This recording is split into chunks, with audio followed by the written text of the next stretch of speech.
this is our first opportunity to have what we call a community roundtable discussion, and the topic of tonight was community engagement.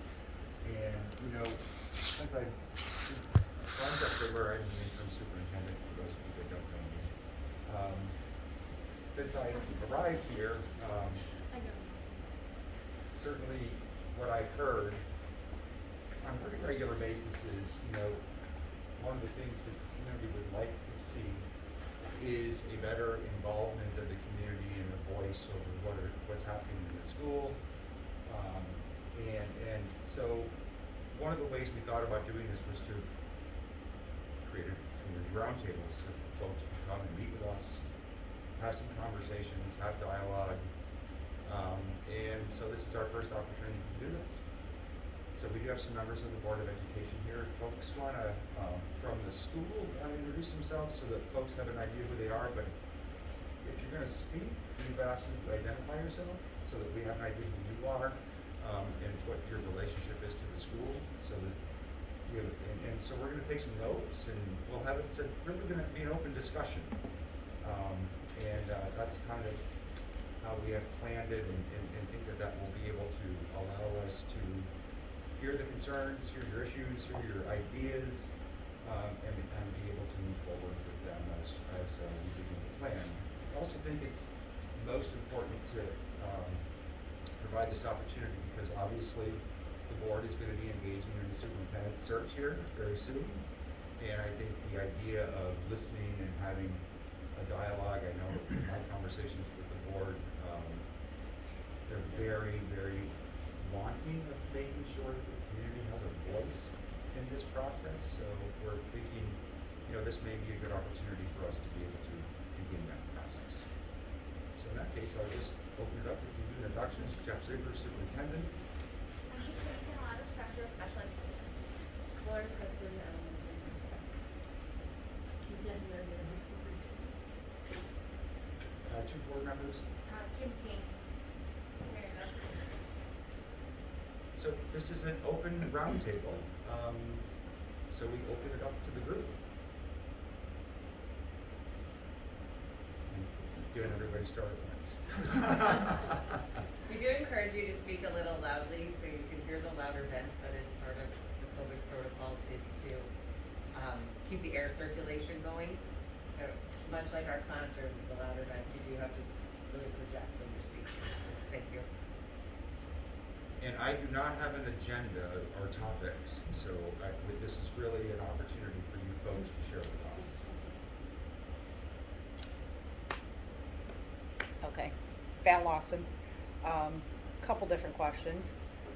Number one, in regards to like the COVID funds that the school's getting, Yes. did you have to apply for that? Was there an option to take it or to not take it? There's so many things said about it, like, okay, if you take the money, you have to follow all the certain stipulations, the masking, the vaccinating, whatever. How much of that is true? Like, Yeah. did you have an option to turn that down? Somebody made a comment at the last school board meeting, well, if we don't take that money, how are we going to explain to our taxpayers why their taxes are going up? Everybody knows nothing's free. Like, this is our tax dollars. Yeah. So if we don't take that, one way or the other, how does that affect our taxes, and do we really need it? Kind of twofold answer to Yes, this, definitely. right? They are two separate pieces. The funding that you're talking about was actually earmarked 2 years ago when COVID first hit. Okay. We just finished the process of going through the grant piece to it and just got notification back, had to resubmit. It's a pretty ongoing process. So it was something that you had to actually apply for? No, we were earmarked it. So in Okay. other words, what we had to basically do is identify the areas of where we were going to spend that money and how that money was going to be spent. Okay. From what I understand, last year there was information that was put out where folks had an opportunity to share where those funds could have been spent. Yep, we had, some of us had attended a meeting. Yep, and so that was kind of the initial process. Mhm. From there, it went in, and this year, we took those same ideas, and actually broke them down and put them into categories. Okay. For And the is funding. that gonna be distributed to the community? So Like- once we get approval of the plan, yes, we will be posting the actual plan and the FS10, which is basically the budget narrative Okay, of what that money is going to be allocated out for. okay. And there were pretty specific guidelines as to where you could spend that money. Right, certain percentages for Yeah. certain categories or whatever. But none of it was tied to the regulations that came out regarding COVID protocols in school. Okay, So they're two separate things. The funding that really came is federal funding came to the state, back down. We actually filed back through the state, they filed back through the federal government. right, okay. The COVID regulations that we're presently under all came down from SED and New York State Department of Health. Okay. And how does that affect our taxes? I mean, obviously, that's, Yeah, it doesn't have any. $4.2 million is a lot of money that's not just free money. So it won't have any impact on your taxes, so your school local taxes. levy based on when the district puts That's its the state budget tax. Good, forward. good show in the federal and the state tax as opposed to. Yeah, so no, we get a fair amount of money It's gotta be outside paid of for somehow. Right. that COVID money. Mhm. So we get federal funds through Title I, Title II, Title IV, Title V. So there's a number of funding lines that come from the federal government already, which is different than, so you got total budget, Right, you have federal money that gets attached to it. This kind of COVID money is separate from that, that's in addition to. But if your tax levy, say, is 20 million, and that's what we need to get from the taxpayers, that usually stays pretty constant. So I and don't, so there's no strings attached as far as mandates then to any of this money?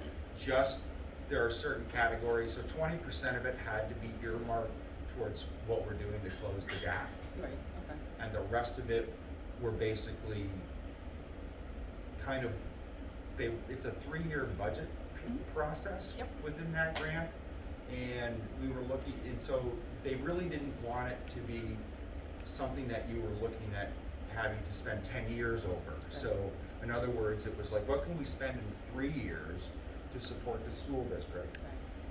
Right. And have it kind of be a beginning and an end to that funding line. It wasn't supposed, like, you can't go and hire 20 teachers and have that cost out over 20 Right. years, Right, right? right. That's not, was not the purpose of that funding. It was to kind of an immediate input of money into the district to be able to identify academic needs, to be able to close the gaps, identify areas that we need one-time expenditures to be able to support the district and moving forward Okay. through this time period. Now off on a little different tangent. I've chosen to homeschool my daughter this year, which by the way, she's actually enjoying it quite a bit. She's doing very well. She got some great grades. Awesome. Kind of eliminates a little bit of that high school drama stuff too, so a little bit better as far as her mental health goes. I've been told that she's not allowed to participate in sports and in after-school activities. Correct. And it's documents from the state, I guess, but what I'm wondering, is it the state that's saying absolutely not, homeschool kids can't participate? Or is it some people have told me that it's up to the school district themselves? Just because she's homeschooled, I'm still paying tax dollars, I still care about the community. Is there any leeway there at all? Yeah, It's not, definitely the state that says absolutely not state for, stipulates the regulations regarding what students are allowed to do within homeschool. And you're the not allowed to same make is an true with- amendment? What's that? You can't make an amendment? I don't know, that's what I was just, I didn't hear the question. is there any way that you can make an amendment to that? Does anybody care about that?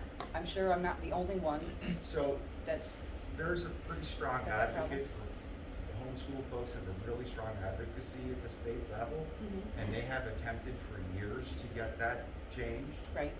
And it has never been changed in the 38 years I've been doing this business. Okay. After-school activities, the same is true. Like, a kid can come from Canajoharie and be a guest at a Fort Plain school dance, but my homeschooler who lives in the community can't. Come to a If school she- dance? She can come to a dance as a guest, yeah. Oh, she can? Oh, yeah. Okay, okay. There are just certain activities that are the extracurricular activities, Right. Sports, you know, clubs and all of those things, they can't participate in. It's Okay. pretty, yeah, the rules are pretty clear. I'm also told that there are some apparently homeschool sports programs. Does the school know anything about that, or? No, but Like- we can certainly look into it for you. I but wouldn't even know, like, if somebody could point me in the right direction, I don't Sure. even know where to look. The kid loves basketball, you know, she Other wants to play than- So volleyball there's this year. lots of youth programming in clubs, and if you call one of the offices, they'll give you connections. Where's this? If you call like the offices, we can give you Oh, okay. connections to youth programming in clubs. Okay. I think the YMCA in Johnstown too offers access to like their gym, the pool. Oh, okay. Yeah, there's a Y up in Little Falls too. Oh, maybe Maybe there. check out there also. Okay, thank you. If a child's homeschooled up until their senior year, are they still allowed to walk off the stage in this district, means that the taxes were paid in this district, and this is their home district they report to? Through all their schoolwork comes back, the transcripts all fall to this district? So there's no transcripts that would be coming from the district if you're being homeschooled. If you transfer back to the school district after being homeschooled, let's say you come and join the school district in your junior year, the only transcripts that we would have would be basically your homeschooled work, but there would be no grades listed there. The only other graded type transcripts you would get would be those that you actually were in attendance here.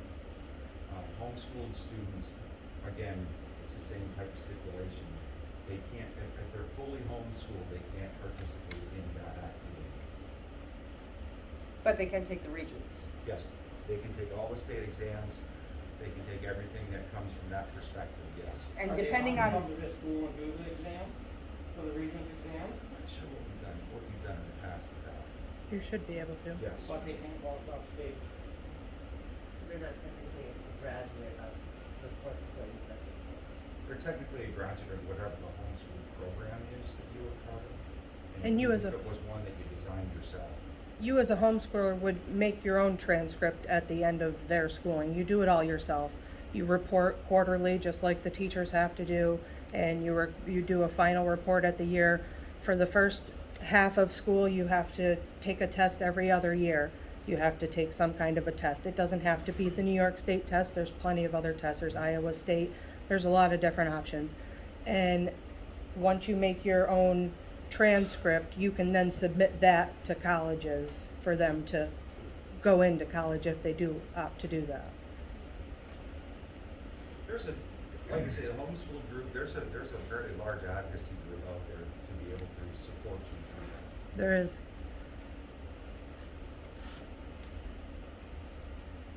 Do you know if you guys are gonna implement the vaccine? Because I have 3 homeschoolers, but they would love to be in a school environment just as well as any other child.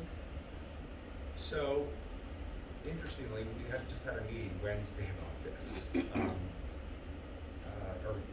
Monday, sorry, Becky Monday. And, so right now, Montgomery County Health Department, had applied to receive, the pediatric vaccines, and they didn't get any. The goal was ultimately is that they were going to be using the school districts, and they were gonna be hosting clinics in the school districts to provide the opportunities for pediatric kids to get the vaccine. Parents would have to be here, it would be run by the county health department, but Montgomery County did not receive any. So there would be no elementary-based piece. They're piloting right now 2 programs, and one is in Amsterdam and the other is, I can't remember the name of the other school. where they're doing it for the 12 and up group within those schools. But right now, they're just piloting that because they have a limited supply of that vaccine. So as of right now, there's really only 10 sites, and we're actually going to be posting them on our website where you can get the pediatric vaccines. But we're talking Gloversville, St. Johnsville, or there's no place real close. In fact, only 2 pediatricians in this area got any COVID pediatric vaccines. Is there anything that says that you guys have to advertise that on the website? The sites, no, there's nothing that says we have to advertise that, but it is part of, you know, what the county health department would like us to do is to be able to put that out so that people can actually see where the opportunities exist in the community. And is the school system itself, excuse me, are you advocating for that, or are you trying to remain unbiased, or are you? We're just posting the information. We're not, it's not up to us whether parents choose to be vaccinated or staff choose to be vaccinated or vaccinate their children. That's not up to us. So, but if it comes down to brass tacks and the state says kids have to be vaccinated in order to enter the school, You have to My buckle. assumption is you have to do it, right? Because it's the same with the other 11 mandated vaccines that you presently have to follow at this point. I If would they think add that that you to would. that list, You should be putting the adverse reactions and I mean, everything isn't this an else that's area coming where the along with school it. board would fight for our children to not be forced, For that choice. Forceful, to be the choice. so there's, and it comes down to the There's money. stands up for that it speaks for the Right, parents that would be in the school district. board, but they don't listen to us, so it doesn't matter. well. They're governed. And They're all why- governed. For that It's- funding, I if think I the just- parents will All right, debate. let's keep the Is this discussion something going, really so one hard? at a time. I so think that you it need to can- understand that when a school district is given a regulation by New York State, it's law. We have to follow the law. If we don't follow the law, the school gets taken over Bye. Taken over by who? by New York State. Who's it? And Who owns then- it? Who runs it now? So essentially, I It's the don't, state and federal tax my dollars. point is that your concerns would need to be advocated at the New York State level. You need to talk to your legislatures, you need to talk to your county executives, you need to talk to all the politicians that are the ones that are gonna mandate whether or not this becomes a reality, whether or not vaccines become, whether or not this particular vaccine becomes part of the list of mandated vaccines. We don't have control over that, just like we don't have control over the 11 vaccines that are presently on there. Okay, we don't have control. It's a stipulation. We have to follow those regulations as they're handed down. What if you don't have enough students to do that? To run the school? What if you have a mass withdrawal when it becomes mandated? How does the state just have to take over then too? I don't have an answer for that because that's a hypothetical that I don't know.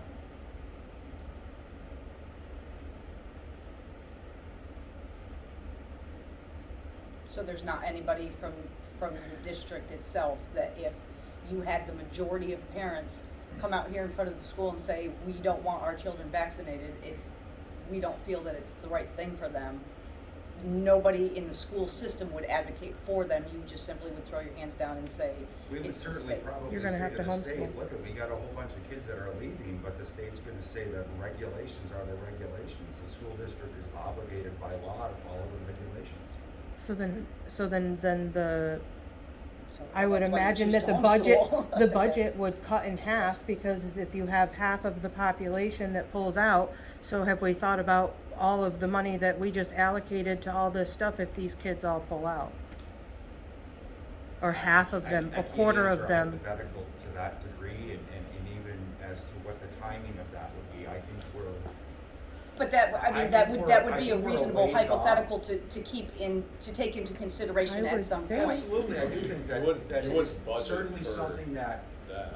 the You- district you is always No, budget not for the most budgeting for it, An I idea on understand. and be able I'm to saying, keep what are they control of gonna it, do but with all the The leftovers? reality with it is that, Don't worry about that. you know, the, the communications between at the grassroots level to the hierarchy in state ed and the legislatures, because this would have to be a legislative action, right? This would have to be, you know, that's where your state legislatures, the folks that are representing you in Albany are the ones that you're gonna have to advocate strongly with as a means to be able to thwart the fact if this is not something that you want. I do want to say though, one of the things you might not know is that we do have often the ability to attend these regional meetings and have these opportunities for advocacy. I was just at one on Monday. There's a network team within the BOCES, and we talk about these global kind of concerns that impact not just Fort Plain, but New York State public schools. And, you know, I heard somebody say, like, nobody's advocating. I think we're always advocating. You know, the most recent discussion was the impact of the mandatory quarantine on student attendance. That was a large regional discussion, and the comments and criticisms and concerns are all being, you know, heard. They're being translated to Department of Health, that relationship back and forth of how can we change practice or evolve practice as vaccine rates increase, as, you know, as regional data decreases with infection rate. So I don't want you to have the impression that there's not advocacy. It's just not advocacy that you're gonna see the board say, we're not doing that. That just wouldn't happen because that would be breaking the law, like this was saying. But there is a place for leadership advocacy, for teacher groups, for parent groups. So we do encourage that. That, I was just gonna say, and is the school willing to help parents like myself connect with those people? You know, there's all, Moms for Liberty is a big one. Like, they're nationwide. We can contact them and we can have them come in and, you know, give their speech and find out. Like, they guide you as to how to do this. Is the school willing to allow that, or to participate, or to make it known to other parents that it's happening? Like, if I said, okay, I want to open up a Moms for Liberty chapter here in Montgomery County, I guess it's by county. So if I decided I was going to take the bull by the horns and do that, is there anybody within the school district that would be willing to help or participate in any way? Regarding any of these, I mean, you know, all these issues are all tied together. You know that, the masks, the mandates, all of it, it's all tied together. I mean, we're trying to build a gap So, of all this learning like, loss, but we're still making is the it. school system willing to help us in that aspect? I guess I don't think I can answer that question honestly, because it's not normally something that the school district does if it's not a school-related activity, that they would be going out and advertising for that. But I'm not gonna say that the district wouldn't. You know, if that is something that you wished that the district wanted to do, I would think that we could certainly at least entertain that conversation. I think it's very political. You know, to I mandate. can't say yes or no that would be something that the district would do or wouldn't do at this point. I mean, because what I've seen is, like, typically it's that group goes to the school board meetings and basically fights with the school boards about the mask mandates and that kind of stuff, so. Yeah, and I mean, I guess unfortunately- if you were willing to participate, then that would make it a moot point, right? Like, why would we need Moms for Liberty come in and help us fight if, So You're- different groups you have know. extended invitations to us as leaders. Like, Right. I've been invited to Boy Scouts of America events, and so, you know, you can always accept an invitation, you know, Okay. personally to Right. attend. I don't go as the elementary principal, but as Mrs. Chrisman. right? And you can always engage in the community in that way. It's not something that maybe we would orchestrate for you Right. on behalf of a group. But because- some would possibly be willing to. But if somebody was invited, I think, you know, enough people showed interest. And I think Always having a, interest in that. if they wanted a school representative to come to share the rationale behind why things are the way they are, certainly that would be something that Okay. I think you would very well. Thank you. Because I think the goal is not to look at how we can further divide. The goal Well, is no, to that's the figure out point. how I mean, like, we don't go to these meetings to argue and to fight. I mean, obviously, we're upset and sometimes delivery is everything. Yep. I know that you can't start out blasting people right out the gate because then they shut you down, so, but yeah, I mean, like, we need to understand, I think we're all working for the children, but some people have a different idea as to what's best for the children. Sure. I personally believe that as a parent, ultimately, she's my responsibility. So if I don't want her to wear a mask, she's not going to. If I don't want her to get a shot that she doesn't need because she's a healthy little girl, she's not going to. And I think that's where the divide comes, is that a That's lot of us Hard line. feel like you don't even want to get involved. And your advocacy, you say that you're advocating for the children, but, and I get your back is against the wall with a lot of it, I understand that. But sometimes you gotta, Where's the sometimes break? you gotta take your back against the wall yourself. Well, as a community member, I would hope the school board and the school itself would be unbiased personally. I don't think that the school should take a stand one way or the other. I think that's up to the parents. If you want your kids Absolutely. to not have a vaccine. 100%. That's, exactly, that's the point. It's up to the Pro-choice. If you're pushing the, school public officials to be biased one way or the other. And I think that that's where we're following, that's where we fall, when we're following the regs, not because I have a personal desire to make everybody wear a mask. Okay, but I can't put the district in a position where they're in violation of New York State regulations. I can't do that for the district. And there's no flexibility. The rules that we've established in our plan are as flexible as you can get. Aren't the And- desks 6 And feet apart? they left very little wiggle room in how the district can respond to any of this. But you're supposed to be representing the parents and the children, not, The district it- break. They don't represent us, if they're just doing their job to manage and administrate. They the do schools. represent us. They're The paid people by who our tax represent us dollars. are our elected officials, I didn't vote for anyone there, so they don't represent us, We which can is vote for the fine, board. that's we their vote job. for We the vote for board the board that puts members. them But what in the I'm saying is that positions. if you wanna make these kind of changes, you need to be going to your senators and stuff like that, because they're the ones who have the power to make these changes.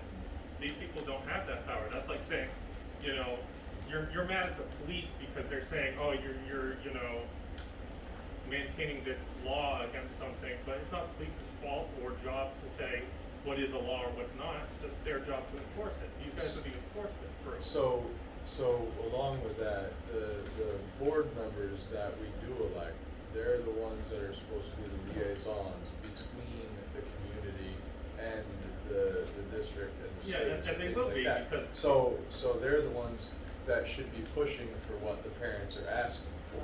Yes. So- Just because we go to Matt Ossenforth and, you know, Paul Tonko and everybody of that nature, that's something, but if the board does it, it carries a little more weight. And then to the fact that, you stated, this is a little bit off topic, but you stated that to be mad at the police for upholding laws or doing different things, there are sheriffs that do take stands on the other side and say, we're not going to uphold what Cuomo said about X, Y, Z, go do what you want, and Because that's it's how they're doing it. unconstitutional. And I know these sheriffs personally, and one is They should still, be he just got fired. reelected. So it can go either way in that regard, but the board should be up for the parents what they want, because that's who elected them. I mean, So they're I definitely. do wanna say something about that. Last year, we sat through a lot of long board meetings, and there was a lot of advocacy from the board for us to create plan after plan after plan. I know Right. because I wrote them. Yeah. To reopen fully, so I know that there was, when you talk about money in the board, and we have two of them here, so I don't wanna be negligent of that. They are holding us highly accountable Right. for the things that schools do. Teach students, have them in person. Well, I I'm lived saying, that. I'm not So- just saying about the board, you know, standing up, you know, for what we want as a collective to the principals and superintendents. I'm saying that the board, as Create a a litter. whole, maybe, and this is all, wonderful thought and theory, is if the boards got together and, Fort Plains School Board, Kansas Area School Board, St. John, OSCJ, all them all got together and went to the representatives in the state and then made it more abundantly clear, because if a bunch of parents say it, I think it carries one way, but if the board goes, as a collective, that carries more weight, because then they're representing a larger group of people towards the representatives that are elected higher, actually within the state. Right. I'm not saying with you guys up In there, I'm politics. saying above. Right. Yeah. Above So I and appreciate beyond. Because you guys can only go so far with what we can do. Right. Because, like you said with the cops, you're told the law, you have to do the law. So I get that, but if I've the sent board emails. walked up to, the higher ups and said, hey, this is what the collective of Fort Plain wants, blah, blah, blah. So the board actually has a really strong advocacy group called the New York State School Boards Association, and our folks are a member of it. And they have a direct pipeline to all that. Yeah. And there they have the opportunity to be able to express themselves to those representatives that are the kind of the power circle of that group, to be able to take that information and move that forward. And I will tell you that when I got here in August, between that time period, we had 4 different plans written, and then 4 plans changed, and then the regs came out, and then the 5th plan came out. And in the whole time, and even since then, the plan has revised itself based upon feedback from the school districts, because what the original rules were for quarantining and all those types of things, we were finding that it was taking out mass quantities of kids for little or no reason. Right. And But so working collectively with the county health departments. But I With do the think our pipeline that board- you're talking about going up to the state legislature and the state representatives, is that for our board, do they go directly, are they speaking, or are they speaking to the people that they, the ones that actually get to talk to them? Because it could be like a game of telephone, where, we're all saying one thing, that's what our board hears, our board says something to them, but other boards are saying, and then it gets muddled and gets changed by the time it gets there. So the way the New York State School Boards organizations is there are certain areas. Yeah. And I think this is Area 7, if I'm not mistaken. So there is a group, there's kind of a board of directors in Area 7. Right. And then, so our folks are part of Area 7, so they have representation there. And then from there, Right. that But goes. that's what I mean, that's Yeah. exactly what I mean, like, it can get muddled if Area 7 covers Utica and Albany, right? So you got Utica, Schenectady, Albany, Amsterdam, so you got different sections where they might want something different than a little more of the rural areas are gonna want. And then that's where the whole big fight of like, Yeah. New York should split into 2 different states, cause downstate and upstate and all that garbage. But if it's like that, then the voices here in Fort Plain, being such a small community, can get lost in the mix. Mhm. So that's what I. So with that said, just I know you guys did a survey, you sent out surveys in regards to, who wants to homeschool, who wants to do hybrid, who wants in-person. Has anybody done a survey in regards to like the masking or the vaccinating? Why would it matter if it's not their decision to make? Because It can was get- earlier, they never asked. Oh, earlier? Yeah, I don't remember. So to clarify that, there was, when I got here in August, for the first 2 weeks, there was flexibility on masking. And our plan had flexibility on masking. It was based upon the tier. But do you guys specifically know do you have any idea what the majority of the community want? But my point, let me just finish, is that, so the initial plan did have flexibility on masking. If we were low, we were moderate, if we were high, Right. severe, we had that. Right. All of that changed when the regulations got handed down. And the regulations say 6 feet apart, they can be unmasked. No, no, that is not what the regulations state. Yes, they do. I have it in writing from the Montgomery County Department of Health. And I sent it to you. Unfortunately, I did reply to you on that also, do you It's remember? in writing from the Director of the Department of Health. Okay. From Montgomery County. So how does that But- work? It, Make it make So- sense. so what That's is- Sarah Marenko's interpretation of it, and it was incorrect. I work with other public health directors. Fonda in is other doing counties. it. She was incorrect. There is no incorrect or correct way. Every county has different stipulations on everything. They don't. The 6 feet doesn't matter as far as masking or not masking under the current regulation. It That is doesn't correct. matter. But if other schools are doing it. No other Then schools are that's- doing there it. are no other schools in Fonda. Montgomery County. Fonda is- Did they change it recently? I forwarded It's Fonda, fine. I forwarded the Fonda Fultonville plan to your wife, and that plan was changed. That plan stipulates 6 feet for mass breaks only.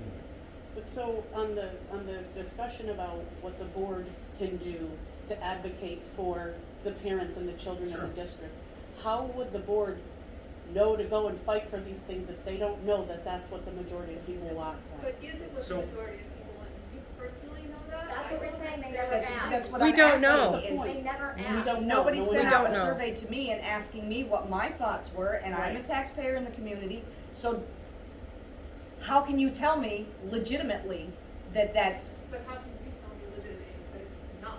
Because We're if there's saying no because nobody data, surveyed me. so if there's Nobody no asked. data, Or it him, can't or be him. one Here's way or the the other, so get the data and find out. Exactly. Who would get this data? I don't think it's the school board's thing to say, hey. Why are can't you- they? I'm Why just can't simply they- asking if they've taken the time, I'll do it myself, I But don't even care, if- I'm just asking. It's a There- simple survey, they send out surveys now that They are sent a leading. survey I got asking one if the from kids the were gay or CDC straight. that I was mean, basically they that. can ask But that, I- they can ask them other questions. They send out surveys now as a school that are very leading in their answers. So why can't they send out an open survey that says, fill in what you want, and then they fill in, and there you go. Because the surveys that we get now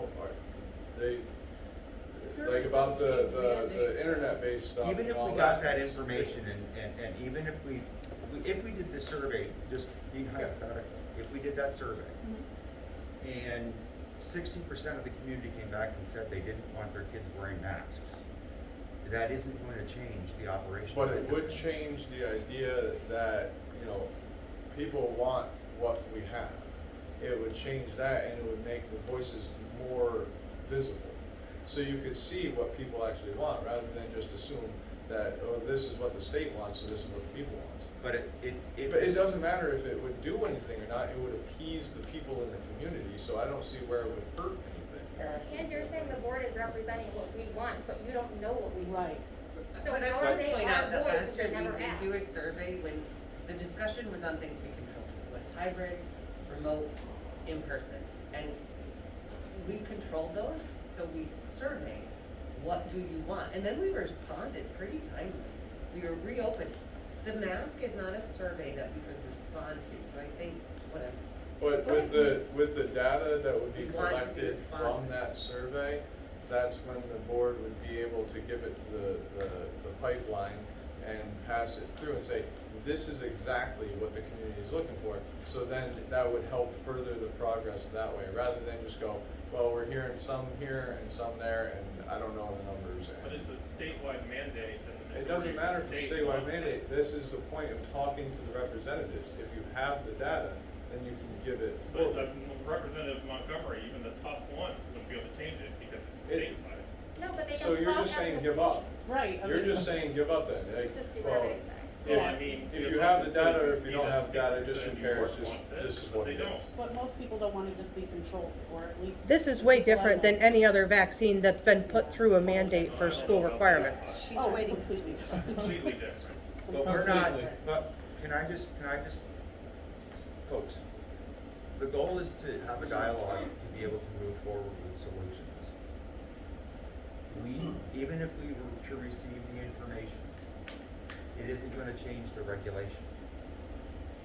It The can district advocate is Literally for not- just what sat we here and want. said that they're part of an advocacy group that can Absolutely. reach a And- higher and level. we don't have an issue we talk all the time, every time we have superintendent meetings, every time our BOCES district superintendent attends meetings in Albany, they're going there saying, look at, we're still having people show up at board meetings wanting these mandates to go away. So the other thing my is. point is that until New York State decides to change the regulation, But And you're we're also, following and unelected you guys are officials. also looking at it as if the data comes back from the survey and it only says people want their kids unmasked. It could go the opposite way. It could very well. 80% of the people could be like, yeah, I want it masked, and then the fight is minimal and it's a minority that don't. So it could go either way. I don't see the harm in the board or whoever putting out a survey asking, and then if all this comes out that 80-90% of the people are fine with their kids being masked, or fine with the vaccine, everything like that, We homeschool. then there you go. We know That's what how Then it you would is. have Then- that information and say, then look that's at, you're what the beating a dead majority horse. wants. 90% of the community is okay with this. Right. Just go to And homeschool. then I'll pack up my bags and I'll, Yeah, the 10% Find that a don't community want it, go that's- figure it out But yourself. it only Or matters if you like-minded. actually poll the whole state, since the state. No, I'm talking about the No, school they district. represent I'm- us, not the I- whole state. I don't care Yeah, about the but they state. can't do anything. But that's they the can, that's start. the point of them They being can there. ask That's they can literally what ask you a said. thing. They're our They could add, but representatives. there's If gonna they be can't so, do like, anything, then what's the 90% point of of that? floor plans could say we don't want a mask. No, and my point is it nothing could go would the change. other way. You're focusing on that because that's what a lot of people are talking about. Well, it could go the other way, and then would people be not mad? I don't think that would make No, people less no, mad. my point is then the 10% that would not want the mask can understand that they're part of a minority, and they can do the homeschooling like they're doing, or can figure things out separately. But it would make things more visible. I mean, Divide and conquer. that should just be done since it's not gonna change. we Either way. have somebody else here. I'm sorry, maybe I'm new to the town, new to the county, new to the school district. Maybe I misunderstand the point of this meeting. I just wanted to know if there's like a parent-teacher organization in the school, or if there's like because of COVID, it's been shut down. I'm used to prior school being engaged, as a parent Yeah. in a parent-teacher organization, so I was just wondering if there was one parent. So there is an inactive PTA. The officers have resigned, so we are in the process of looking for new parent leadership, in this case, the highway searches the cafeteria on boots on the ground, character-driven. And I can And I was connect you with wondering if former because of officers COVID, if there you're like interested. wasn't more staff.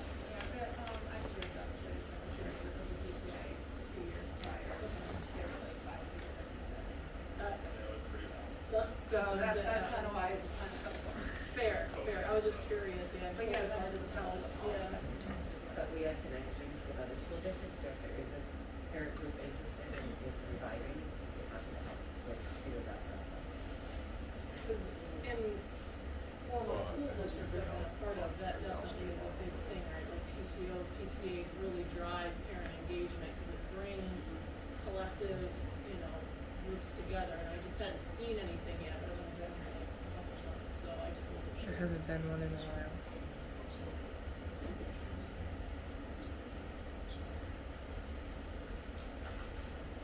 Well, my daughter came home from school last year, 11th grade, and told me that they took a survey in the high school asking all of the students if they were gay or straight.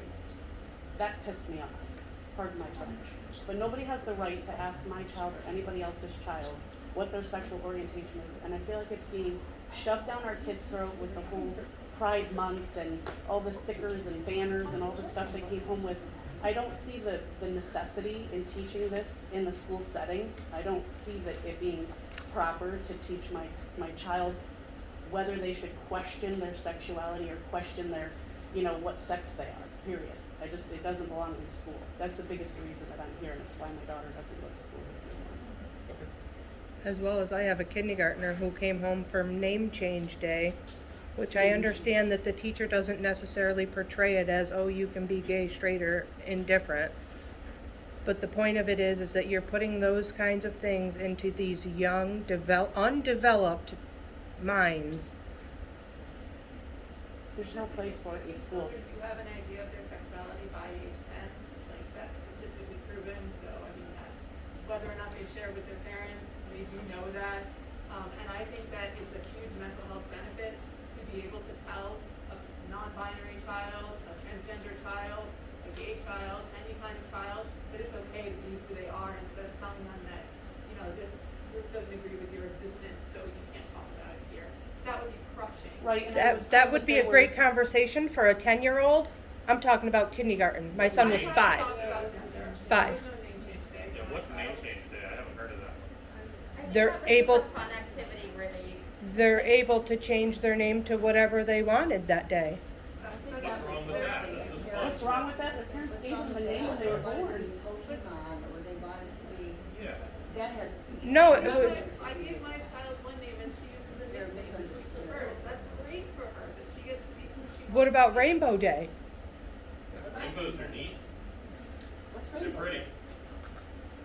I was What- told what that is there the was a point of group it, I guess? That they get a pin. If you're in the pride group, you get a pin. But you don't have to be in the pride group to get a pin. You can be an advocate for the pride group and get a pin. But if you don't have a pin, then now what have you done? You've completely separated a whole group of kids that have no interest in a pin. And Right. that happened. And it makes them look like It they're did the bad happen. guys. It did happen to McKenna Yeah. last year.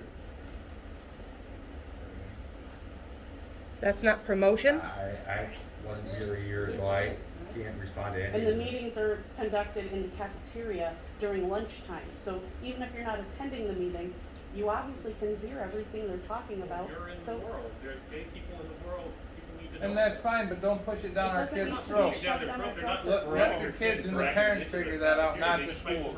It's not the That's like school's you might place. That's overhear like a being gay mad couple down over the street. straight people kissing on It happens. TV. It's just not the place for it at school. But there are There are also, people. when we're talking about regulations, there are regulations that these things do need to be covered. Right, because somebody fought for it, the same way we're trying to fight for But the they changes fought that by we'd like to going see. not their school board, they went to their, you know, state legislature. As in School board- diversity, equity, and inclusion, correct? I'm sorry? As in the diversity, equity, and inclusion that we've adopted in, what, September? That was adopted? I don't know I what don't know what that is. It is an, Look it up. well, no, I don't know what you were referring to as Johnson said at school or not. we didn't adopt it. Regulations. It is a regulation where the school districts need to implement and begin the process of implementing. Implemented them. schools We didn't equity and adopt them. inclusion through the school district. But we also have federal regulation that talks about the whole gender issue in how schools need to approach it. So again, we are talking about, That's crazy. you know, and we have DASA that clearly stipulates that students can't be harassed, can't be excluded, can't be discriminated based on any Okay, of those but But I was now called here's, my here's kid was called- my point of this conversation. Back to the Pride Week, kids were given a member pin or an ally pin, and my daughter chose not to take a pin. And somebody else that had an ally pin approached her and said, "I don't like the way you think." And Addison said, didn't say you had to, didn't ask you to, she was having a private conversation, and this child chose to bore in. So, the problem is it's going the other way. And that's where something needs And to us be. hearing that, I think, is important for us to hear that so that we can make sure that everybody is being treated on an equal basis. Right. And her We have no response issue was, with that. We I have no don't- issue with making sure that I'm okay everybody, with you no matter- thinking how you No matter think. where their stance is in relationship to that, needs to be treated on an equal basis. Even heterosexuality. And when we Needs know to be about treated this, equally. I Regardless of guarantee what that we sexu- would whatever engage in their- social. Irregardless of their sexuality. I'm sorry? They all need to be treated on an equal basis. When the relationship between parent and school is strong and you share those things with us, we'll definitely engage in social coaching because those are unintended consequences that happen because of kids being kids, so to speak.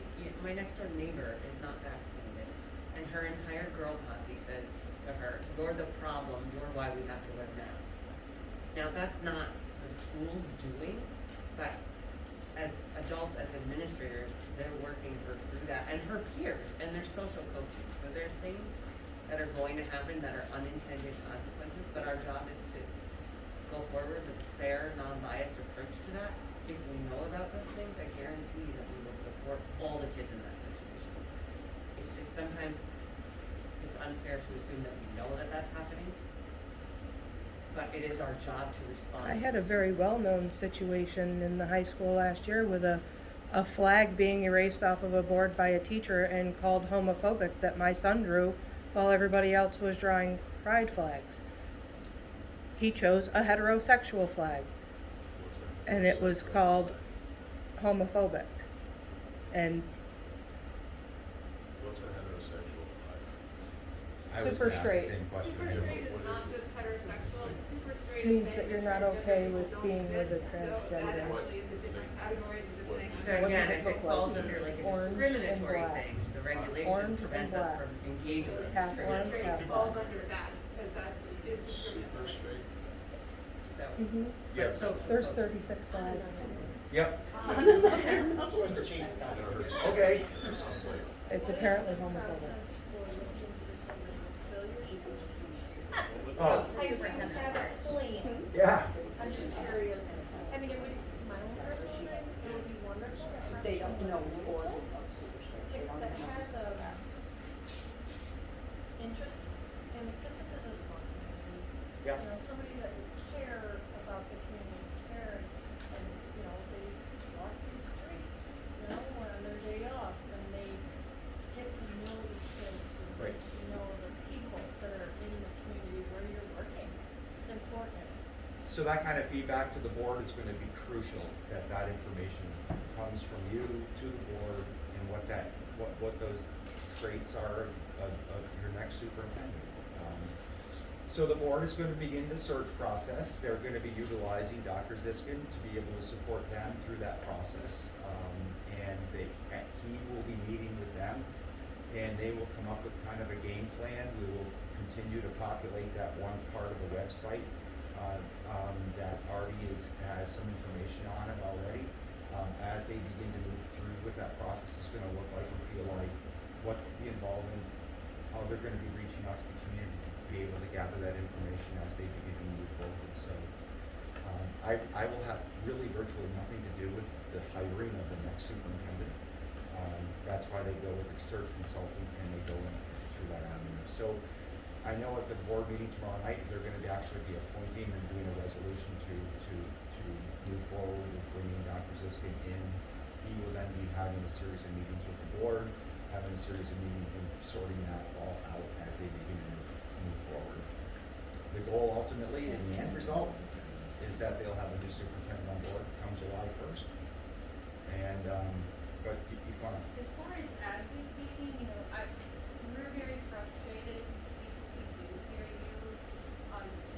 Part of what we do as a board is we're told that there should be no ongoing dialogue during a board meeting. And that's a rule that sometimes isn't always followed. I try to follow that. It's not that your concerns are not going unheard at all. One thing that I can do is, so I always feel frustrated, like I can't engage in conversation during this stupid thing. I don't want anyone to think that we don't care. Definitely hear both sides. I don't even know that I do feel that it should be, what the school does shouldn't be what my opinion is. Tim's opinion or anyone else on the school board, that's not for us to decide. I always feel like it's our job to uphold the regulations, keep the school open, and we're told, you know, that's our job. But, we do have representatives, or we do have people to guide us, so perhaps what I can do, it won't be by tomorrow, I'll tell you that much, but perhaps what I can do is get in touch and maybe get some information to share with the board for reaching out and advocating. We do get information from New York State School Board Association where there are groups that do advocate for masculine and not non-masculine. We can hear you, you understand. We feel like our hands are tied too. I get it. And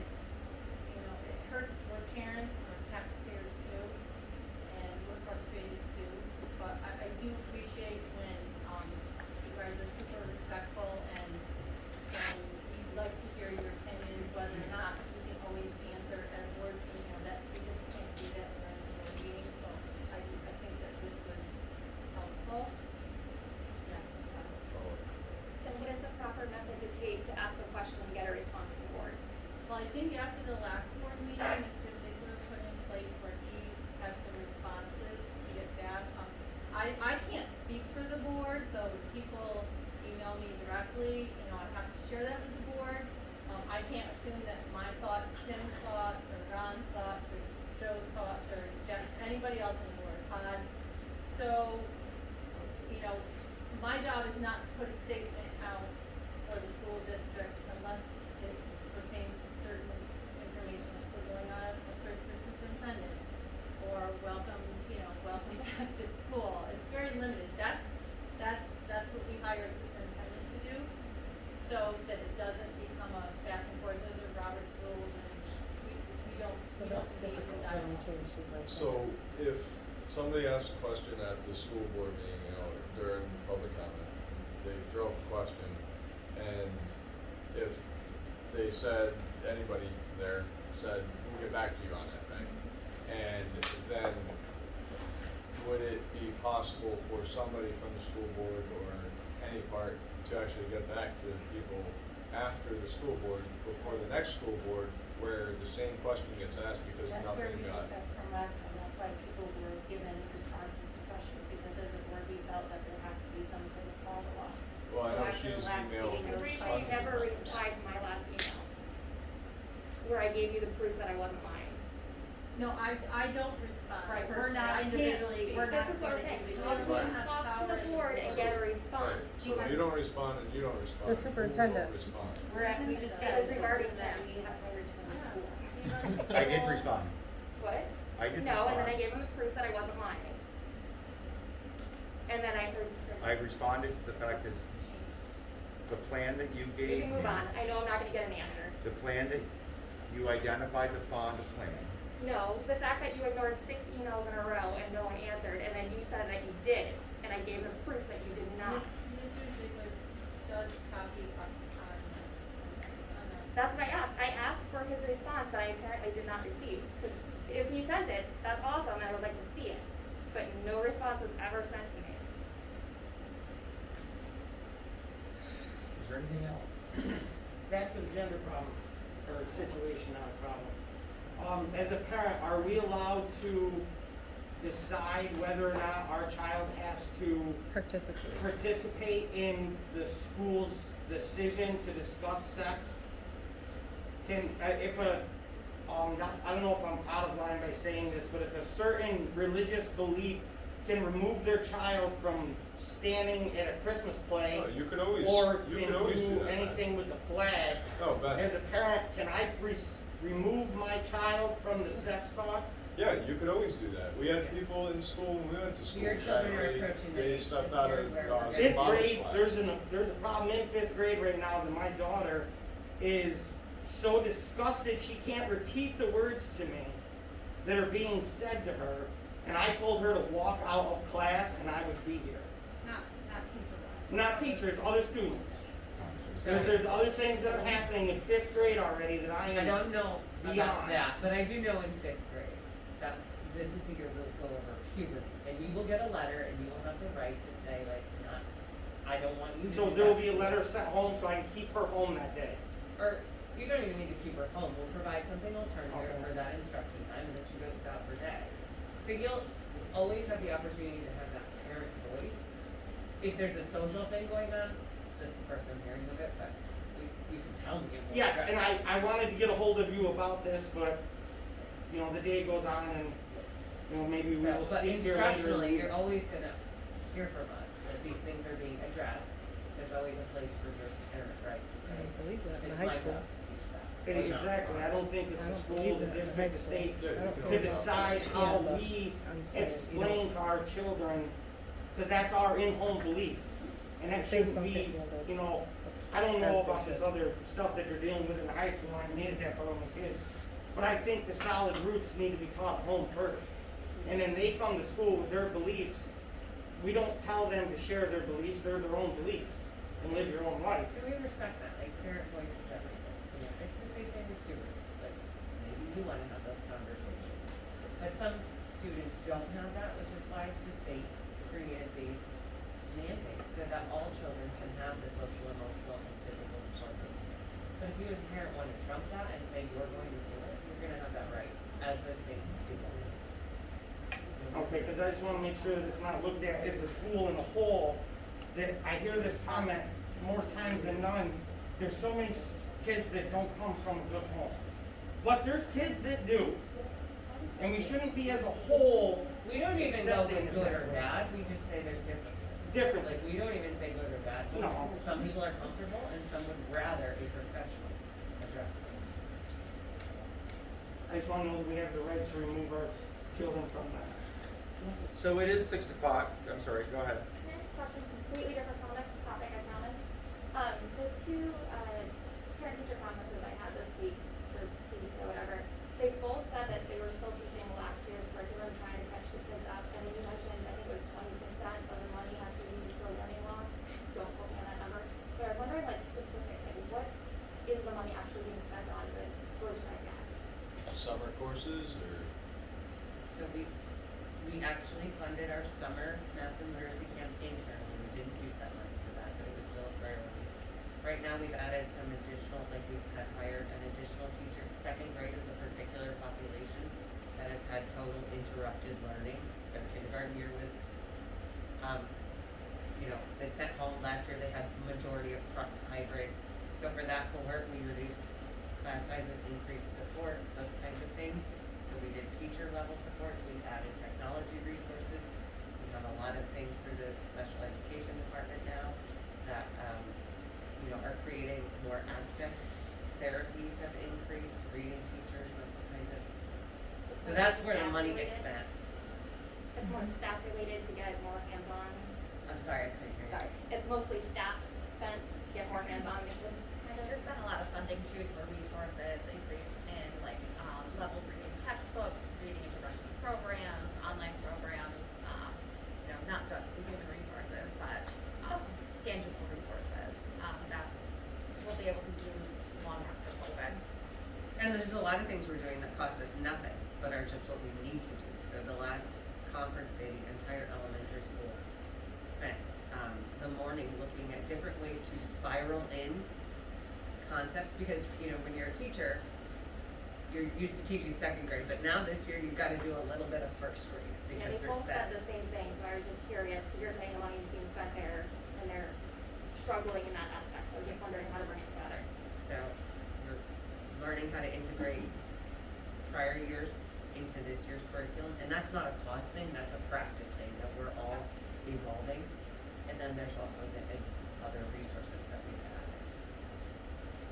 But it took us a year and a half to get to where we are, so we have to give our kids time to naturally grow those skills. We can't anticipate in November that they're going to be where they should be. It's taken us this long to get here, so I think it's fair to give them that time to grow and learn at a natural pace.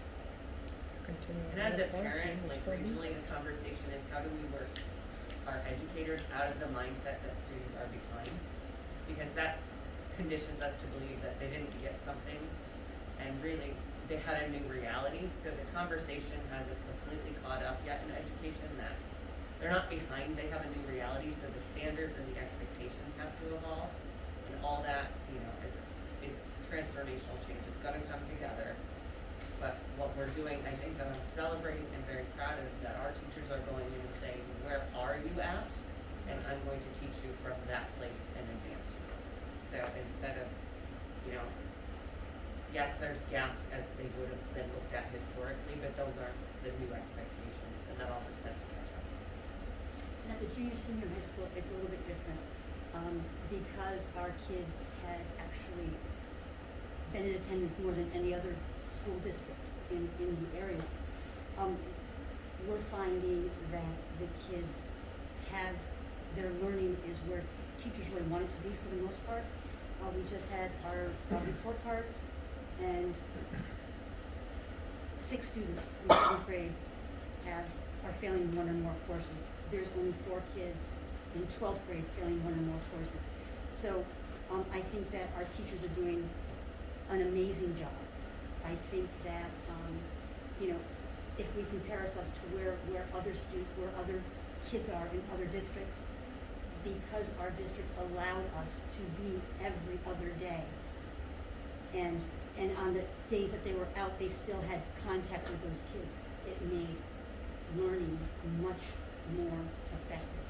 And most of the teachers that in the junior senior high school, and it's because they're older, so they don't have to learn the basics, they were able to be much more successful. But there are still, kids who have fallen between the cracks, and we're doing, the same types of interventions with those students. But, once I saw our failing list, it was amazing. Along the high school, are we still looking to develop a digital grade book so that we can have some shared accountability Yeah, I was with gonna the talk about families? it at the board meeting tomorrow. Awesome. As much as we're pushing for the kids that are falling behind, are we still pushing for the kids that didn't fall behind? See, keep them up to pace? Cause I understand and it's awesome that we're working with the students, cause my son was one that fell behind. But for the ones that aren't, are we still pushing them past and focusing on them? Our intention is every child reaches their fullest potential. So that's a conversation at every team meeting, at every staff development is, how do we teach to the edges, those who need to come to us to perform on grade level, and how do we expand? Like, we want the best for your kids as much as you can. As a parent of somebody in second grade, I can just say that it's been amazing having the additional support. And my child was one who I did actually homeschool for part of 1 year, and she came back exactly where she needed to be or above in some areas, and she's still being pushed, and so I do feel like, Pretty good. I think it's been great second grade, I can't say anything. It's great to hear. So it is now 10 minutes after 6. Sorry. And you Thank are you so very anxious much to get for out. coming. Is there a plan to do this again? So we are going to talk about that, but the goal would be ultimately is we think this is a pretty good idea and an opportunity for folks to be able to have those conversations. So Thank you. our thought was that we kind of had a preliminary plan as to what kind of the topics would be moving forward. I was also going to wait until Dr. Ziska has a chance to talk to the board because I don't want to overlap what he may be doing in relationship to the superintendent search. So yes, and I don't know when. How does that sound? Thank you. Thank you very much. That would change the hands.